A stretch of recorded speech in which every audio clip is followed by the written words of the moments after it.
đại ý giật họcនេះគឺបានការពារដោយផលិតផលសារអាមេរិកគឺ Expel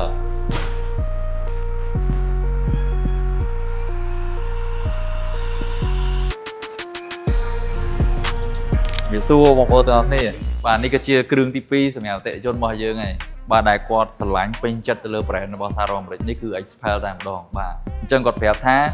បិទដូចឡានទី1របស់គាត់បាទដែល film តួគឺបិទជាមួយនឹង Expel Protect Light ចុះ Expel Protect Light គឺជា film មួយបាទការពារថ្នាំពណ៌រយន្តនៅក្នុងចំណោម film ជាច្រើនរបស់ Expel ដែលមានតម្លៃល្អបាទមានន័យថាតម្លៃធូរជាងគេប៉ុន្តែគុណភាពល្អបាទដែលខ្ញុំបិទច្រើនគឺល្អហេតុអីបានល្អទី1គឺ Sword ភ្លឺបាទងាយស្រួលបិទហើយងាយស្រួលថែទាំបងប្អូនមើលសាច់ film មើលឡើង smooth ខ្លាំងហ្មងបាទមើលទៅអត់ដឹងថាសាច់ film ហ្នឹងមែនទេគឺថាវាភ្លឺខ្លាំងហ្មងហើយ smooth បាទហើយសំខាន់គឺផលិតផលមានម៉ាកយីហោត្រឹមត្រូវហើយចំពោះ UV protection វិញគឺបិទជាមួយនឹង Expel Prime HR Plus ដែលបងប្អូនឃើញខ្ញុំនិយាយច្រើនហើយបាទហើយអតិថិជនគឺស្រឡាញ់ពេញចិត្តខ្លាំងហ្មងគាត់ថា Expel គឺគាត់ពេញចិត្តហ្មងសំខាន់គឺគាត់បិទរៀងកម្ៅហើយតែមើលចេញទៅក្រៅពេលថ្ងៃពេលយប់គឺច្បាស់ដូចគ្នាបាទហើយគាត់ពេញចិត្តទៅលើការទប់កម្ដៅ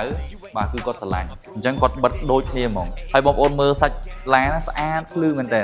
បាទប៉ុន្តែមុនពេលយើងធ្វើការបិទគឺយើងធ្វើការលាងសម្អាតបាទប៉ូលីកម្ចាត់ស្នាមដូចក្នុងវីដេអូនេះខ្ញុំដាក់ថាឡាននេះគឺរូបភាពគឺចូលមកមុនដំបូងគឺមានស្នាមឆ្កូតស្នាមកកិតច្រើនបាទមូលហេតុនេះហើយបានជានៅអាមេរិកសៀហេតុអីបានបិទ film យើងយូរម៉េច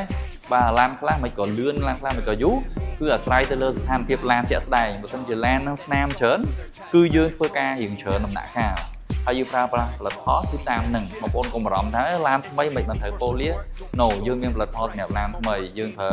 ដំណាក់កាលតិចជាងឡានចាស់ហើយផលិតផលបងប្អូនទាំងអស់ហើយកុំបារម្ភអាមេរិកសៀផលិតផលខែតំឡានទូច្រើនណាស់ហើយជាពិសេសសិតតែផលិតផលសហរដ្ឋអាមេរិកទៀតអញ្ចឹងសម្រាប់បងប្អូនទាំងអស់គ្នាបាទដែលចង់ធ្វើការបិទហ្វៀមប៉ូលីដូរប្រេងអាចអញ្ជើញមកគ្រប់សាខារបស់យើងបានហើយបច្ចុប្បន្ននេះគឺយើងកំពុងនៅសាខា North Bridge បាទគឺយើងកំពុងបិទទៅលើ Mazda EZ60 អញ្ចឹងបងប្អូនទាំងអស់គ្នាបងប្អូនចង់បានឡានស្អាតអាចអញ្ជើញមកបានសូមអរគុណ